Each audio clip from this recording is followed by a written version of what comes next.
नमस्कार। BA first year economics first paper और आज का हमारा टॉपिक है ब्याज, इंटरेस्ट। भारतीय वैदिक इतिहास में ब्याज को लेना अनुचित माना गया है। धर्मशास्त्र, राजनीति शास्त्र या कई वैदिक पुस्तकों में ब्याज को लेना अनुचित माना गया है। मनुस्मृति में तो यहां तक कहा गया है कि ब्याज लेने का अर्थ किसी मानव का वध करना है। किंतु आधुनिक समय में पूंजी बहुत ही उपयोगी साधन है। इस कारण से पूंजी के प्रयोग के बदले में जो पूंजीपति को दिया जाता है वो ब्याज कहलाता है। ब्याज की परिभाषाएं, पहली है कि ब्याज वो आय है जो पूंजीपति को पूंजी के त्याग के बदले में प्राप्त होता है। पूंजीपति अपनी पूंजी देता है और वो जो त्याग करता है, कुछ समय के लिए पूंजी के प्रयोग से वो वंचित रहता है।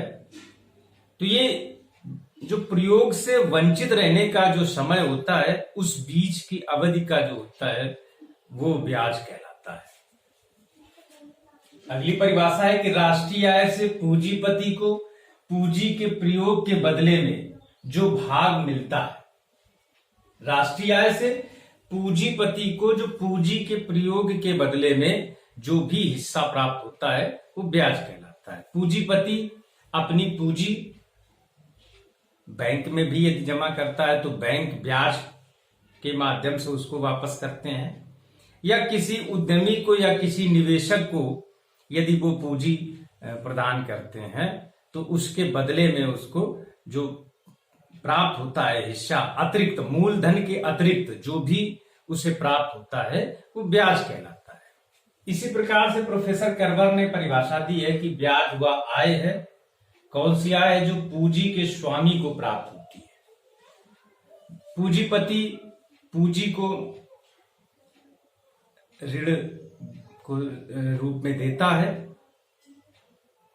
और उसके प्रयोग के बदले में जो ऋणी व्यक्ति होता है वो ऋणदाता को जो भी मूलधन के अतिरिक्त देता है वो ब्याज कहलाता है। इसी प्रकार से प्रोफेसर रिचर्ड्स की जो परिभाषा है वो है कि ब्याज मुख्यतः प्रतीक्षा का पुरस्कार है। प्रतीक्षा, जो ऋणदाता है उसने वर्तमान समय में अपनी पूंजी एक ऋणी को दिया है और जो भी अवधि में मूलधन के अतिरिक्त जो उसे प्राप्त हो रहा है वो प्रतीक्षा का पुरस्कार है।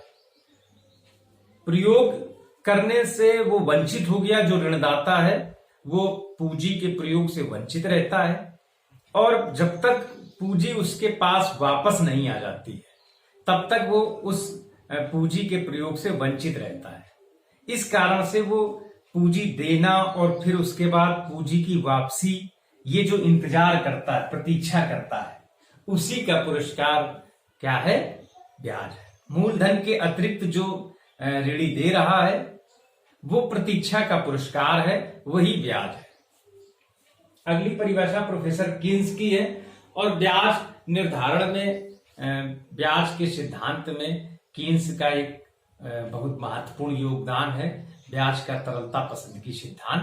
तो इस कारण से कीन्स ने जो ब्याज की परिभाषा अपने सिद्धांत में दी है उसने कहा कि एक निश्चित अवधि हेतु तरलता के परित्याग का पुरस्कार ब्याज। तरलता क्या है?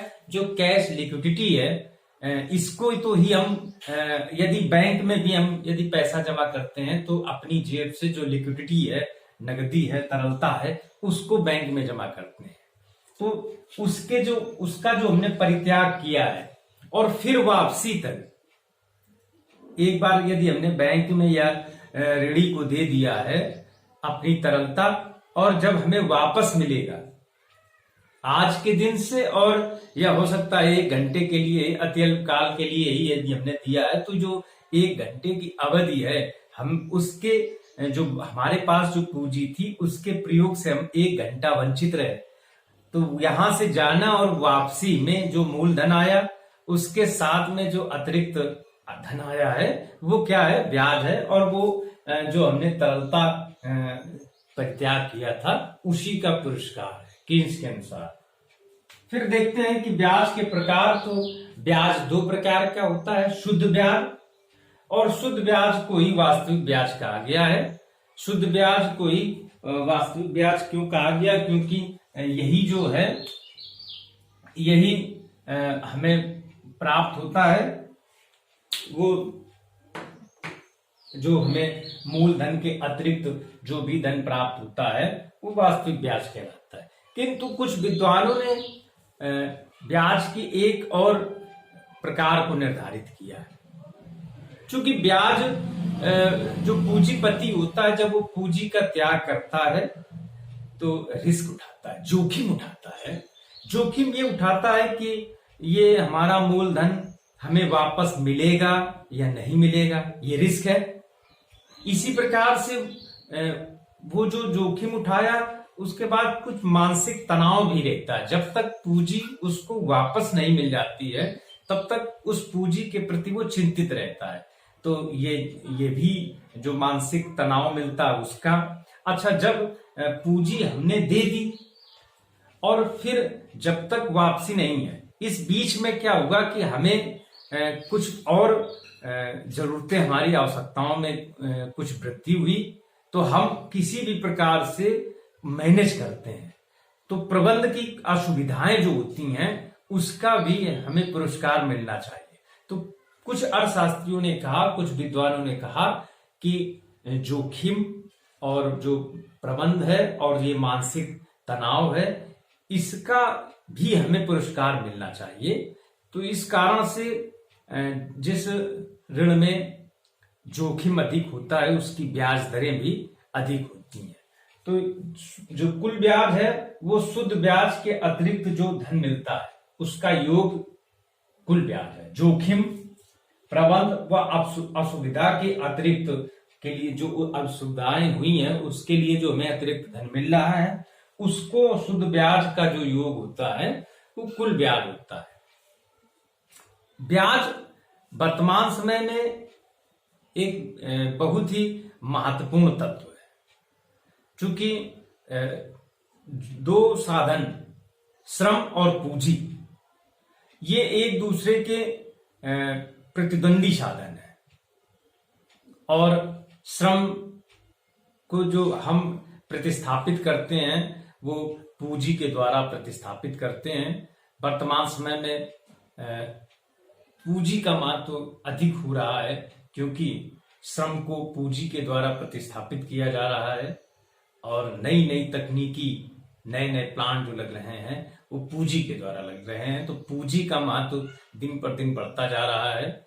और पूंजी, जिन देशों के पास पूंजी है वो देश विकसित देश या अपने संसाधन हैं उनका अत्यधिक ढंग से कुशल उपयोग करते हैं। तो पूंजी का पुरस्कार ब्याज कहलाता है।